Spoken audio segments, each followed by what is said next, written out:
Okay, we're back. Luke chapter 9. Today we're going to be starting with verse 37 and following. But before we get there, we are just coming off of the transfiguration. So if you remember what happened there, Jesus takes three of his disciples with him, Peter, James, and John, and they go up to the top of a very high mountain to pray. And what happens when they're there? If anyone remembers what happens on that mountain. Christ is transfigured, and his glory, his inherent glory, shines through. Yeah. So in a sense, he kind of peels back. He lets them see who he really is. He is not some enlightened man. He is God himself in the flesh and his glory. Just as it reminds you of the scene where God appears to Moses, and Moses says, I want to see your glory. And he says, I'll let you look at a little bit of me here, the backside. But you can't look at my face. Or when he meets with him face to face in a different capacity, and Moses just glowing, having been in the presence of God. Here we see this in Christ. He is he's not glowing, reflecting the glory of God like the moon reflects the sun. He is the radiance of God's glory. He is God himself, the flesh, revealing that to him. And while he's there, and when he reveals himself to them in that way, um, there are two visitors that show up. If you remember who they were. Moses and Elias? Elijah. Moses and Elijah. And what is the significance of those two? Why those two? The law and the prophets all pointing to the Messiah. If you read between the lines of this stuff. Yeah. He's the one who's delivered the law to them, and Elijah was sort of the greatest, considered the greatest of the prophets. And there's a couple other things that they have in common. Beside that, when you read their stories, what makes them unique among all the people of the Old Testament? Their deaths. Elijah didn't die, but they kind of leave the scene unnaturally. Their bodies did not go to the ground. Right. That's the one thing we know, that Moses died on Mount Nebo, and if you remember in Jude, it talks about how the archangel Michael and Satan are fighting over the body of Moses, and the archangel rebukes the devil, which implies that Moses' body gets taken to heaven, not put into the Hades, to the ground. And of course, Elijah is taken away in a chariot, goes right to heaven. The only other one in the Bible whose body was not buried and decaying is Enoch, who walked with the Lord. But we don't know anything. We just told that he walked with the Lord. We don't know how that all transpired. But Moses and Elijah, they also had direct encounters with God on mountains. I believe that actually Elijah encountered God on the same mountain as Moses, Mount Horeb, Mount Sinai.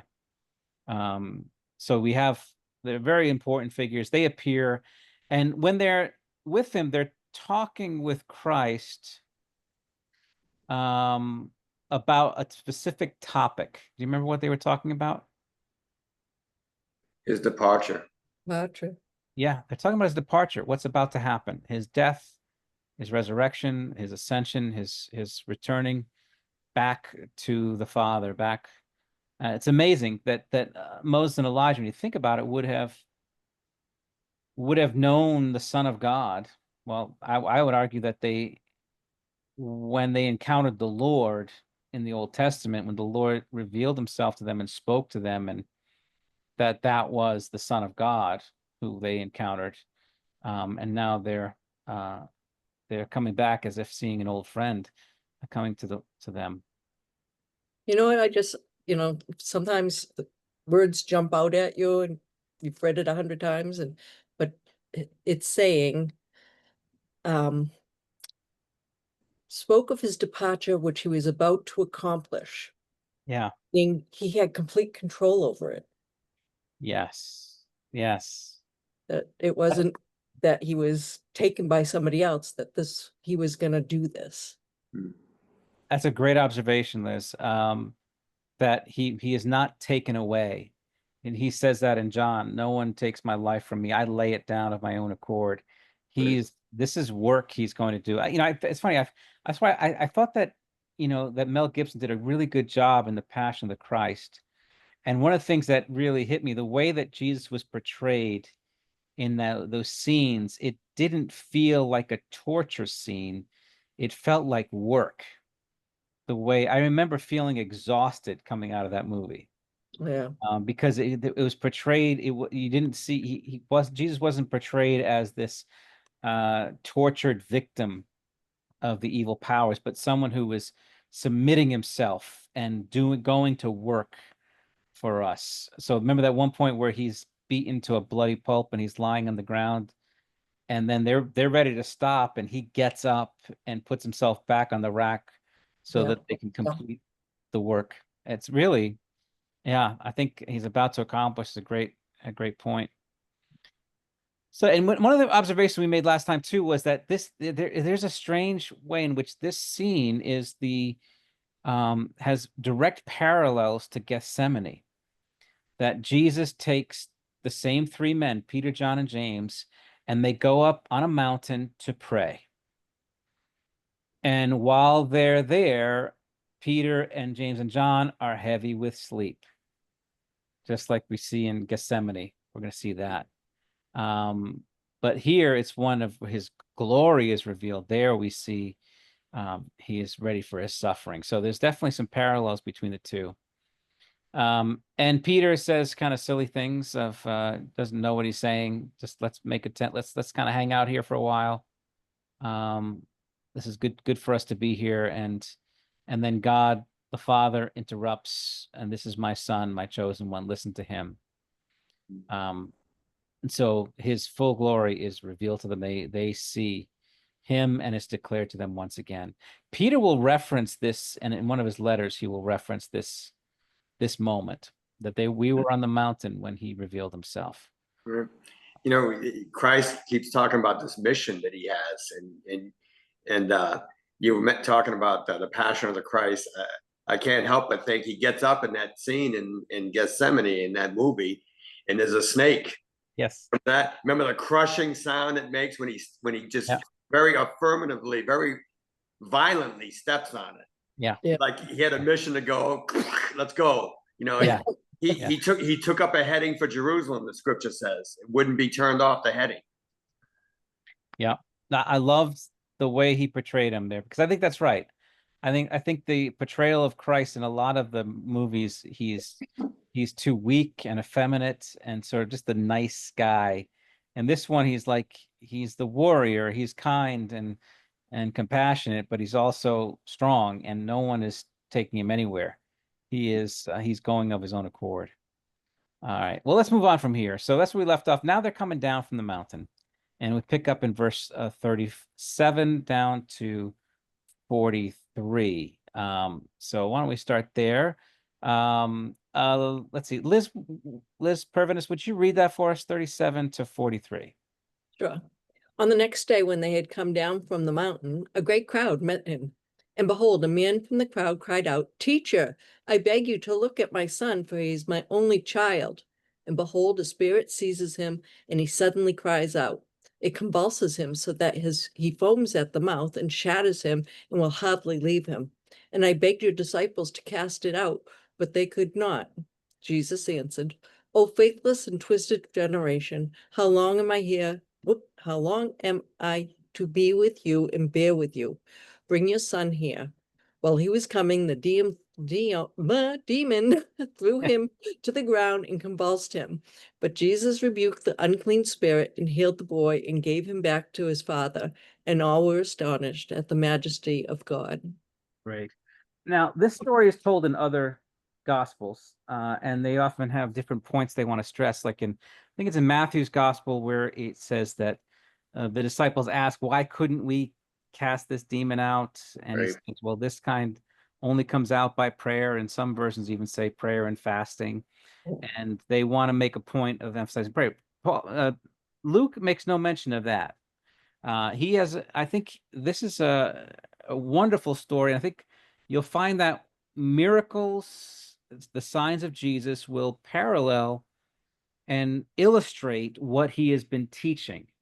And so let's kind of take a look at this scene here and break it down. And I think it really is insightful of this whole scene, and it illustrates the whole very mission of Christ. Because remember, we just left off, it's connected with what's just happened, because it says when they had come down from the mountain. It's connected with that. And on the mountain, they were talking about what Jesus was about to accomplish, the very work that he was to do. So let's take a look at how this is unfold. So we'll start with this. The very first thing in 37 starts with Jesus comes down from the mountain. Let's start from there. So Jesus is starting in a high place, and he's coming down to this low place now. And what does he encounter in this place? A crowd. Okay, great crowd meets him. So he comes down from the mountain, and a great crowd meets him. And then what else happens? A father yells out for help. Yeah. A man cries out. And tell me about this man here. So here, a man cries out to Christ. And what do we know about this man? He has a son. He's a father. How many children does he have? One. He says One. it's only one. Has one and only one son. And what has become of this son, this only son of the father? He's sick. He's ill. Why is he ill? The spirit has seized him. Yeah. Demon. A demon, a demonic spirit seizes him, convulses him. And what does it say? He Foams. foams at the mouth, Shatters him. shatters him, and will hardly leave him. Yeah. So this, what does that mean? It will hardly leave him.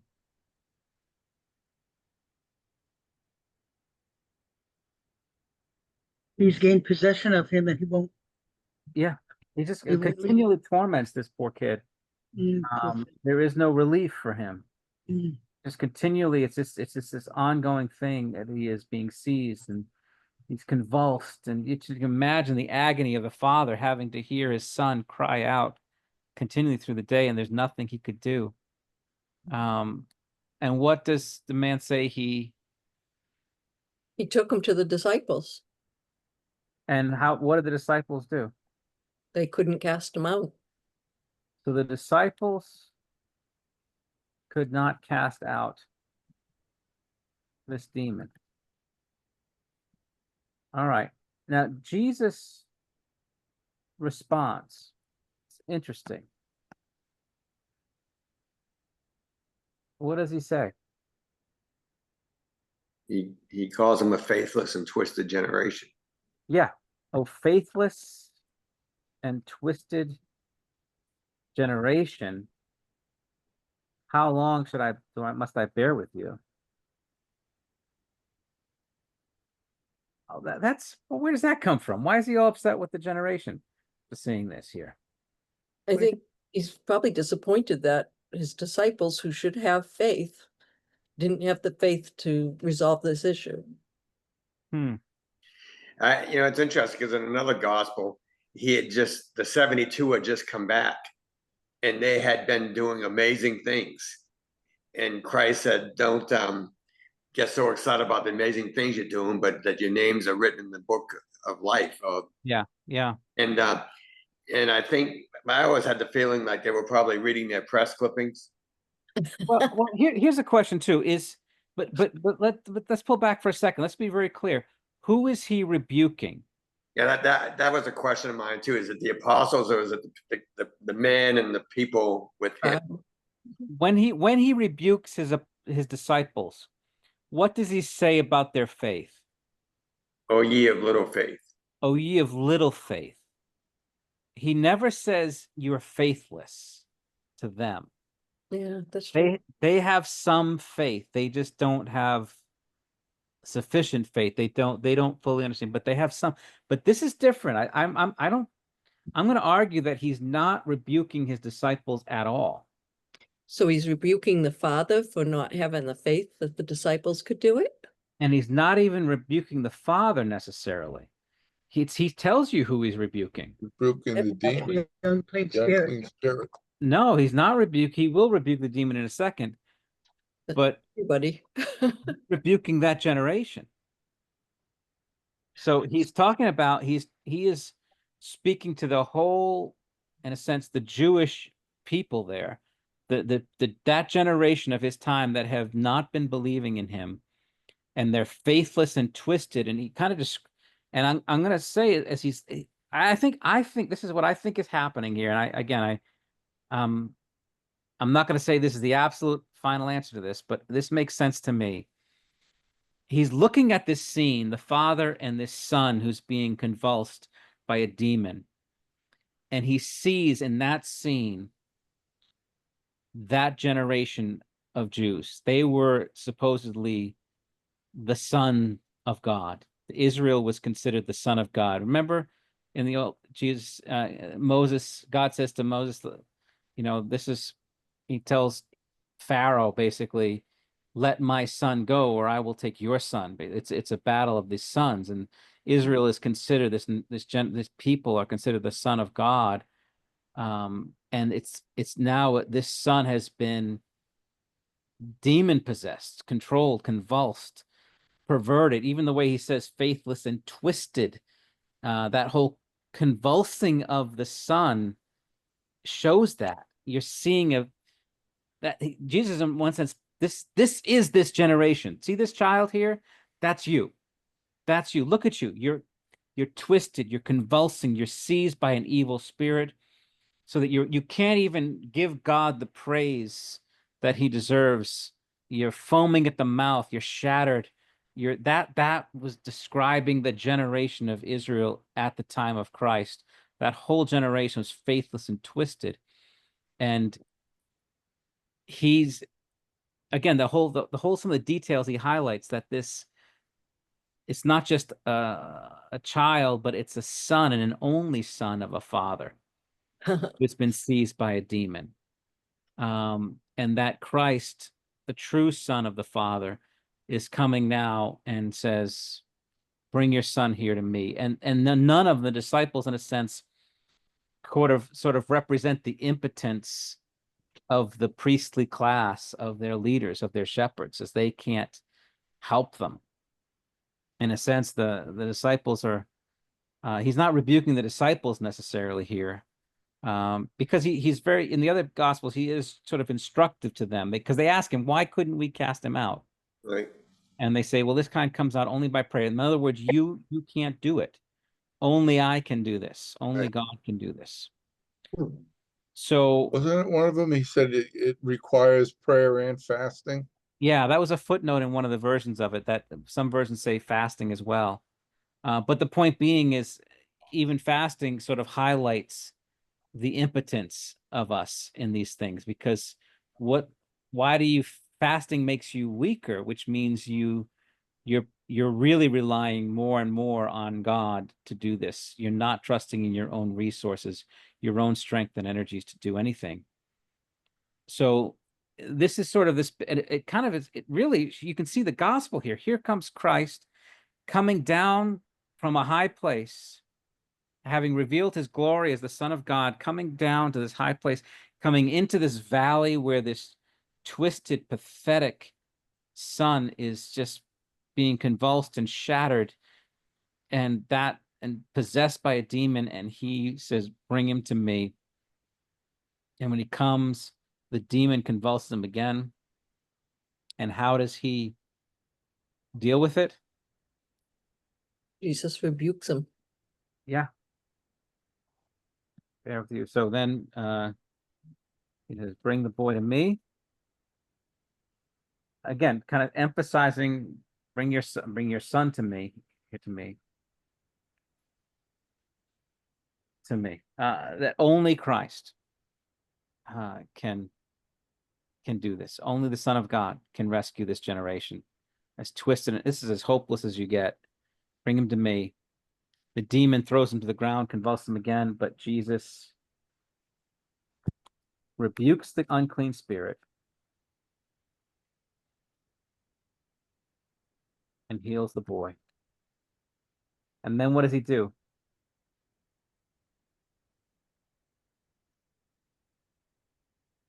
After he heals the boy, Gave him back to the father. Jesus gives him back to his father. I mean, that's a powerful picture of the gospel, is it not? Yes. Comes down there, bring this twisted, wicked people to me, and he alone by his word casts out the demons, brings the healing, and most important of all, he restores us back to the Father, back to his Father, back to their Father. And again, at this point, all were astonished at the majesty of God.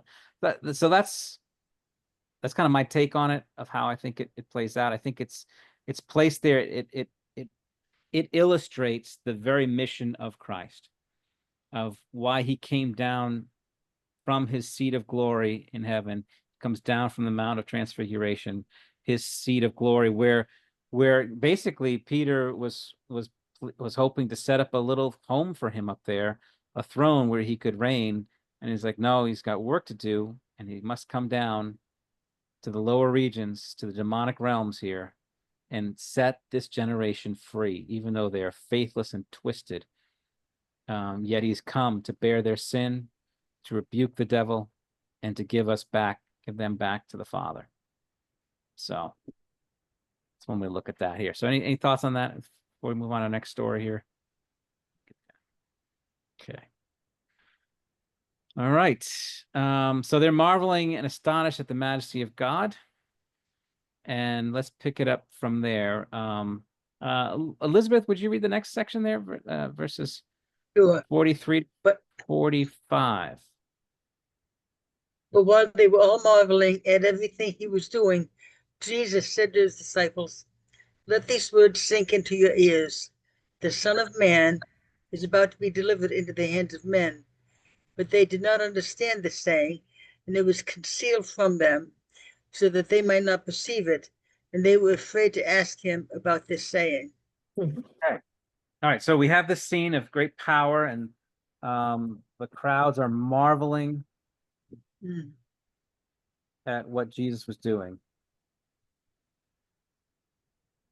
And what the Jesus now speaks to his disciples, and what does he say? Let these words sink in, because the Son of Man is going to be delivered to men. The Son of Man is about To be delivered to the hands of men. The hands of men.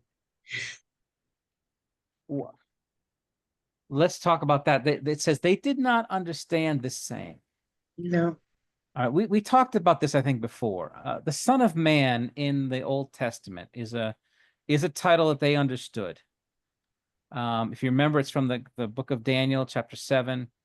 But in the book of Daniel, chapter 7, 13, and 14, it doesn't say that the Son of Man is delivered into the hands of men. Do you remember what it says about the Son of Man, of what becomes of him? Yeah, he's given authority to judge. Yeah. In Daniel 7, the Son of Man is given dominion over all mankind. You read that text, remember, this is where Daniel sees one like a son of man ascending before the Ancient of Days, and he is given authority and dominion in a kingdom that will never end over every tribe and nation and language and people. And so this is, you can see why this is not computing with them. It's like the Son of Man is this high, glorious, powerful character. The Son of Man is like what we just saw on the Mount of Transfiguration, the glorious one.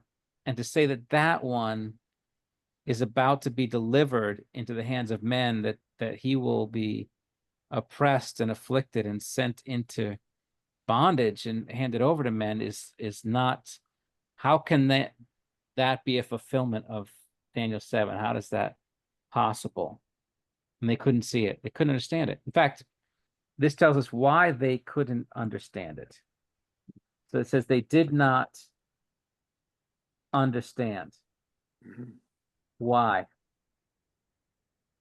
It was concealed from them. It says in the NASB. Yeah, it was concealed from them. Yeah. I think of Deuteronomy 29:4. Moses says, you've seen all these things. You've seen the Red Sea split into two, and yet you have not understood it because you have not been given eyes to see. Yeah. Yeah. This is interesting because this one says it was actively concealed from them. Mhm. So who's concealing it from them? God, Yeah. Jesus. God is hiding this from them. The full truth at this point from them. Why? So it says so that they might not perceive it. Why is it that God does not want them to understand these things? And no one understood these things. Because they might do something to stop what Jesus needs to do. Yeah, yeah. So this is the mystery of it. It's like for salvation to happen, great evil must be accomplished. Great evil must happen. The greatest evil of all time must happen for this plan to succeed. If the disciples or anybody knows the plan, if they're good people, they will recognize that, and if they recognize that Jesus is the Son of Man, that he's the one they've been waiting for, if they become fully convinced of it too soon, they will stop the plan from happening. They will watch guard. They will be diligent about these things. They won't fall asleep in the garden. They'll be ready for this, and they'll resist the plan. If they are evil and clever, like the devil himself, if they realize this is the plan, they will change the plan. They'll come at it from a different way. And so everyone, in a sense, has to be in the dark. It's one of those things where it's like you have to hide it from everybody, not just your enemies. You have to hide it from your friends. No one can know the plan. Mm. Otherwise, the plan will not prevail. It must happen this way. The world must be subjected to such a darkness so that the unthinkable will happen. That the Son of God, that everyone's been waiting for, who's revealed himself to be righteous and holy, will be rejected by everyone and crucified, betrayed, arrested, slandered, and all to save the world. If it doesn't happen, the mission is not accomplished, and we're still in our sins. Imagine if they did know and they were given the wisdom, but they were told to let things happen. But you wouldn't have Peter denying, you wouldn't have so many things that happened that made the story so much greater. Yeah. Yeah. Sorry, I went off on a No, absolutely. But remember, part of the whole thing was he was despised and rejected by men, a man of sorrows and acquainted with grief. Yet it was the Lord's will to crush him and to make him a sin offering. And that was important, that in the Gospels, that especially Matthew really hits it hard, that everyone abandons him, that everyone is he is embracing the full sin of the world and the full rejection of God and man, the scapegoat for us, just in order to deal with our sin. It's like what Joseph said to his brothers, you meant it for evil, but God meant it for good. And this was all part of the plan. Your salvation was accomplished by your evil, strangely enough. Was it 1 Corinthians 2:8, speaking of the rulers, it says, had they known, they would not have crucified the Son of Man. Yeah. So the Yeah. question is who assured that they would not know? Yeah. Because it's the same thing. The Yeah. plan will not be stopped. The rulers will not stop it, nor will his disciples stop it. Absolutely. And Absolutely. imagine how prideful they could have been if they helped things to go along and, be self-edification versus glorifying Jesus and God, and Yeah. so many sinful human traits that would have been displayed. Yeah. And now come back to our passage too. Is you'll notice in the last thing here, I think it's insignificant that the disciples could not cast out that demon. Yeah. Salvation is from the Lord alone. They could not do it. Even the good people, if you will, even those who are fearers of God, cannot save this generation, cannot save the world. Only Christ can do these things. So yeah, this is a great scene here. And yet when they went out 2 by 2, they were doing miracles and healing people and all this kind of stuff. Yeah. I think they're human, and I think probably I say that only half jokingly that they were reading their press clippings. They had to be shown emphatically, I think, that their power was not coming from something inside of them. Yeah, it's interesting you bring that up about reading their press clippings, because that leads to the next paragraph, which comes down to who's the greatest. Right, exactly. So why don't we read that here? Claudette, would you read that for us, 46 to 48? An argument arose among them as to which of them was the greatest. But Jesus, knowing the reasoning of their hearts, took a child and put him by his side, and said to them, whoever receives this child in my name receives me, and whoever receives me receives him who sent me. For he who is least among you all is the one who is great. Right. All right, so now we kind of come back to our question of, all right, so Christ alone can do these things, yet he works in and through us. And I would argue here, this is all connected too, because I think when you look back at the demon possessing, what is the great evil that is afflicting this generation? And by that generation there, and I would say every generation, even today, we say, what's the great evil that is really afflicting us? And we kind of look down here and we see a little taste of it in 46 to 48, when there's an argument among his own disciples. And what's the argument about? Who's the greatest? So pride, Yeah. sin. Yeah. Who was the greatest? Isn't that amazing that argument is presented as having arised right after we just said, I'm going to be executed? Yeah. Yeah, they didn't. That's part of what happened. So they let it sink in. So they hear the words, but they don't know what it means. They're like kids learning their history facts in elementary school. They learn that in 1776 we signed the Declaration of Independence. They have no idea what any of that means, but they learned the phrase. Okay, we got it. 1776. Thomas Jefferson wrote the Declaration of Independence. I have no understanding what it means, but I learned that fact. They have that fact in the Son of Man is about to be delivered in the hands of man. Okay. I don't know what that means. I don't know what that means. I don't know how that makes any sense. And they're afraid to ask about it. So we'll just move on. And now it's clear that they didn't understand. They have this argument. Who is the greatest? This is the pride this is the devil's thing. I mean, that's why I said, people, this is how you know you're dealing with the devil. And when the devil has taken over a generation. And I really believe that this generation of young people has been under the influence of the devil himself.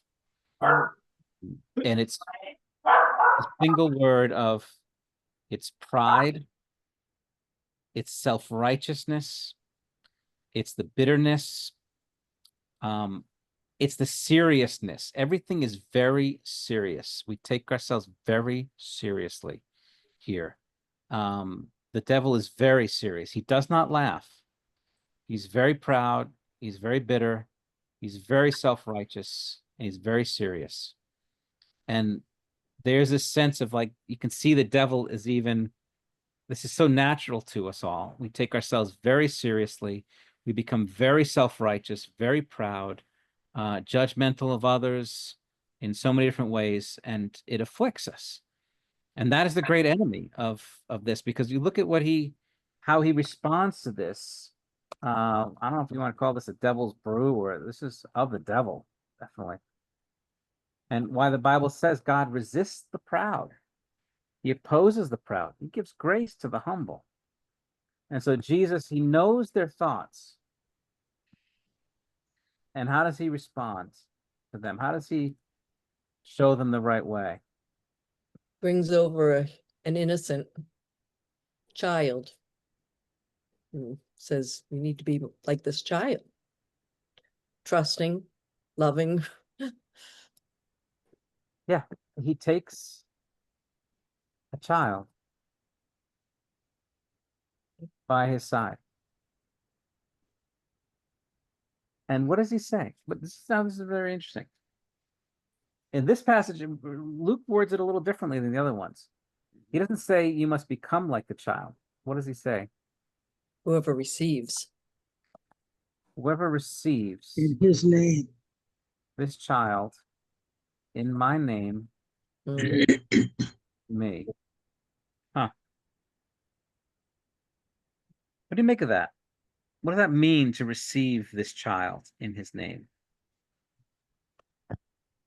To care for them. Okay. To receive, to care for them, Accepts them. accept them. It's a curious thing, though, isn't it? To receive this child in my name. I think that a little bit more with you. Yeah. You know, so to be, to receive, what do we say so far? This child. Well, first off, when we think about this child, he's obviously not meaning that child alone. And so all the disciples are not going to go and spoil and cater this kid in order to prove themselves. But what does that child represent? Innocence. Other believers? Yeah, I think let's start with that. Let's start with other believers who are, we want to say innocent,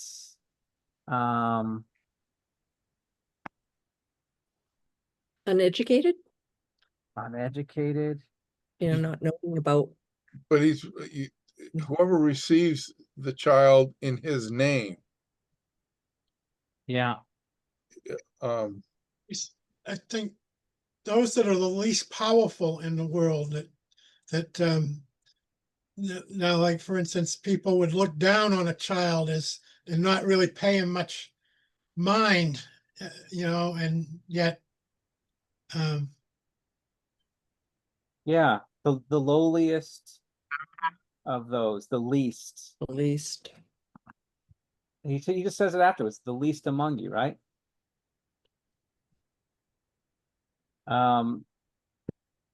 So that is consistent with Matthew's parable of the sheep and the goats, where he says, as you did it to the least of these, my brethren, you did it to me. And if you remember, he describes who the least were in that parable. Who were the least of his brethren? The poor, the downtrodden, Sheep. widows. The sheep. The sheep, well, he says the sheep, welcome to my kingdom as you did the least of these, my brethren. And he says, for I was hungry and you gave me something to eat. I was thirsty. You gave me something. I was sick and you visited me. I was in prison and you came to me. I was naked and you clothed me. I was a stranger and you welcomed me in. The least, those who have no power, no influence, no connections for us. They give us no advantage in this world. They are the humble, the lowliest, the ones who are in need, the neediest amongst us. And he says to them, which is really interesting, receive these. This is how he's different from the world. Because what does the world do with the least? It ignores them. Wisdom. Ignores them. If I'm running a company and I don't want the least, I want the best. I want the best. I want the greatest. I want the most talented. I want the strongest, the youngest, the healthiest. I want the ones that can give me the most. Yeah, and that's perfectly legitimate in a business to hire people that are able to do the work and to lay off the people that can't do it anymore, or not hire. What's the point of hiring a quadriplegic if you're looking for a mechanic? That doesn't make sense. You need somebody who can do the job. But in the kingdom of heaven, it's not like that, is it? It's the least that are the greatest, he says. So we talked about some of these, like, for example, Taylor Brown. She is someone that we mentioned her before. When she was 17, she was on a moped. It was hit by a truck, and she was brain damaged and severely. She has been an invalid in a chair, twisted. I mean, this poor kid. We just read about this father and his son is convulsing. She has that. She's all twisted up in her wheelchair. She can look at you. She can't speak. I think she can understand some things. She has become, in a sense, the least amongst us, and very easy to ignore, very easy to avoid, because it's just hard. And she's a burden in that way. But Christ says, no, she is great in the kingdom.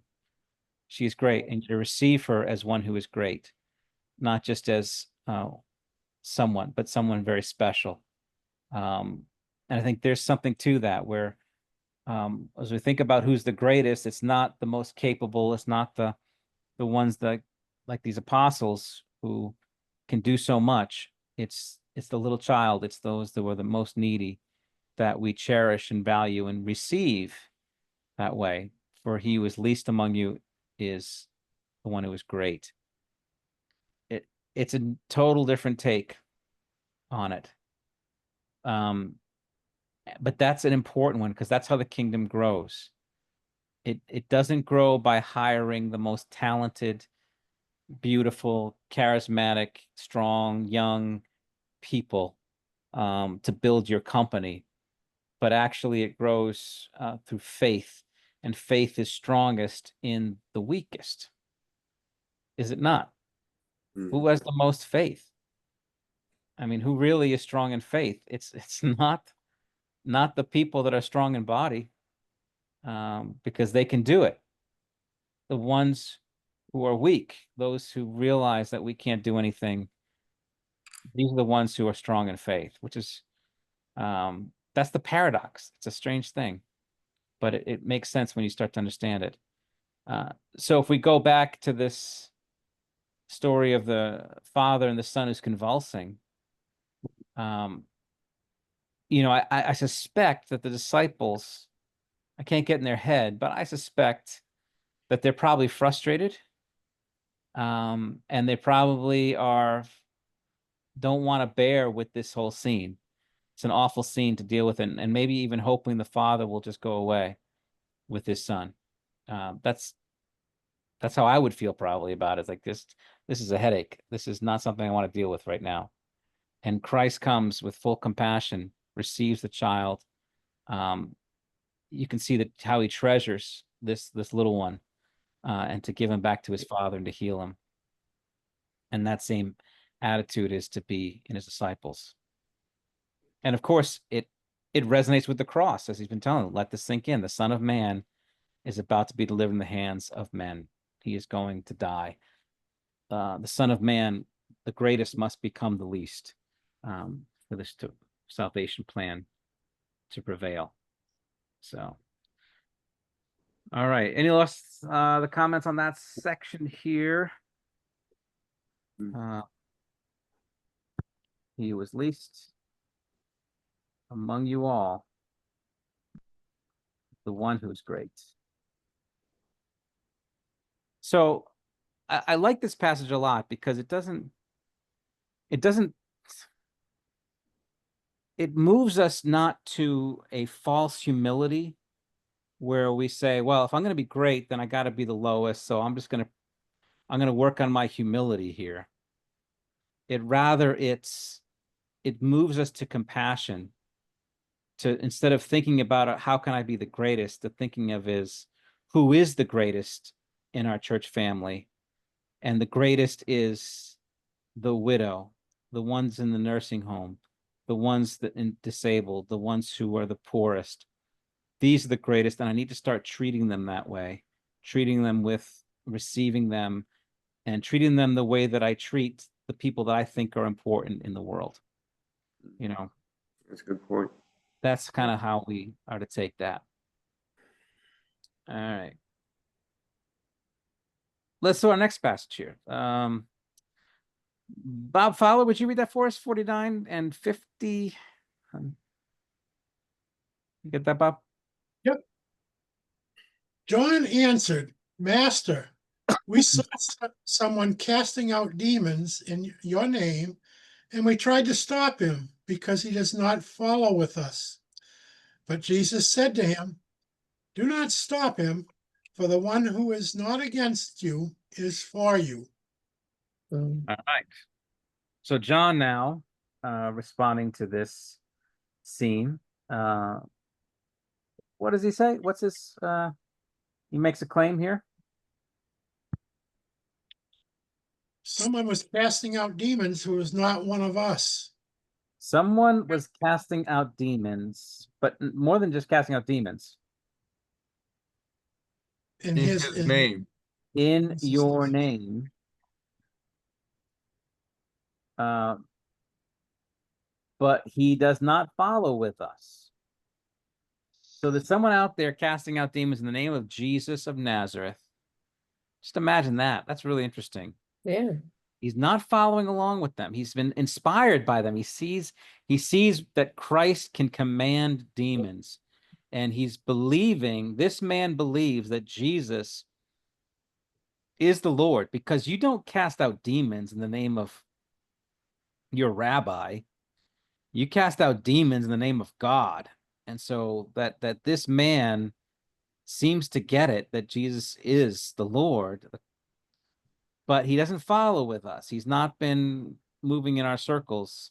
He's been off on he's rogue, if you will. But he has great faith. Yeah. So we tried to stop him. Because, he's not authorized. He's not been properly vetted here. Yeah. It sounds like the story in the Old Testament where they come up to Moses and they say, someone's prophesying, and they're up outside their circle, and they were all ticked off. And Moses said, I think it was Moses, right? How I wish everyone would prophesy. Yeah. Moses being a type of Christ. I hear the two stories.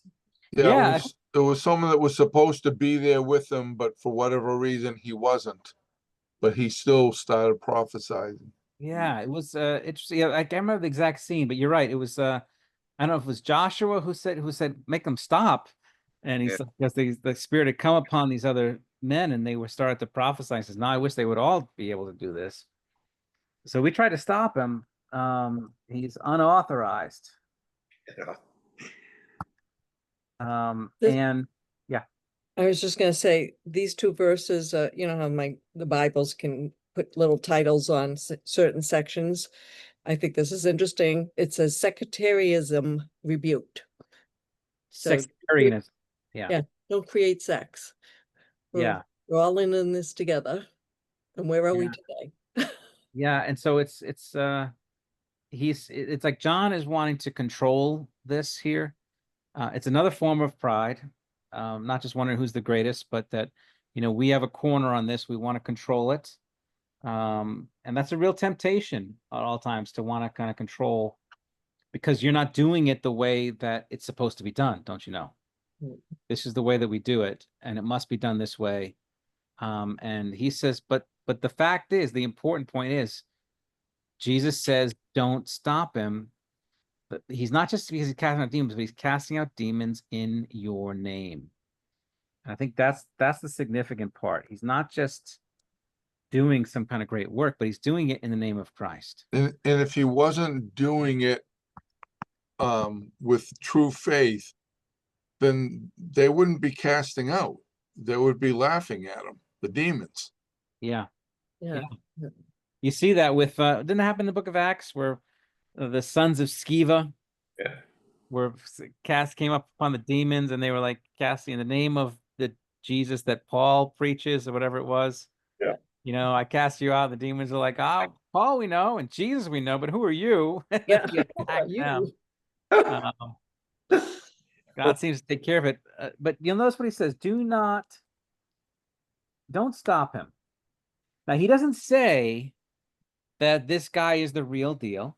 He doesn't say that this is a true disciple. In fact, he will say in Matthew 7, if you remember, there are many who will come in my name and say, Lord, Lord, did we not cast out demons in your name and do many works in your name? And he will say, depart from me, I never knew you. So he's not making a comment. We don't know this guy. We don't know if he's sincere or if he really believes it or not, or if he just realizes that, hey, I mean, let's give it a try. But Jesus says, don't stop him. Why? Well, it's God's place to judge, not theirs. God will judge, certainly. And what does he say here? He's not against you. He's with you. The one who is not against you is for you. That's how you're to think of this.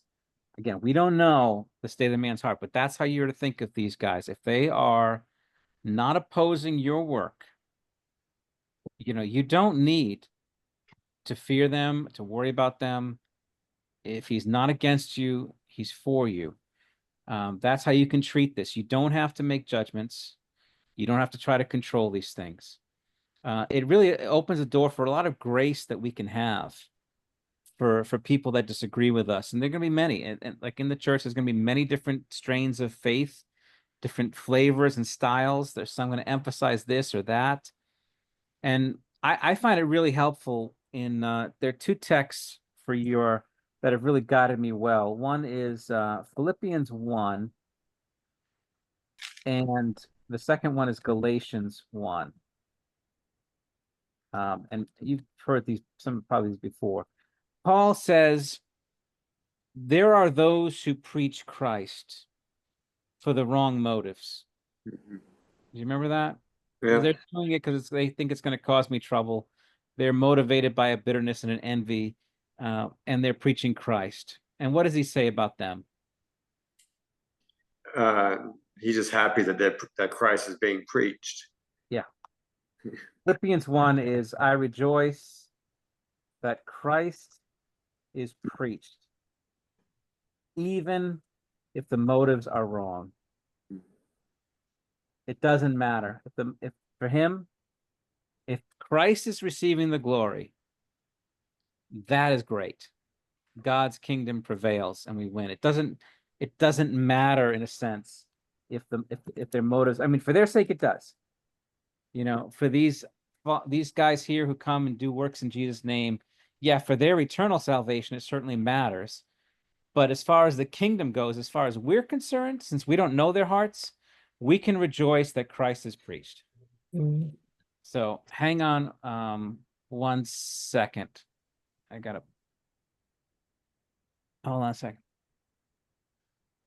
I gotta get the door.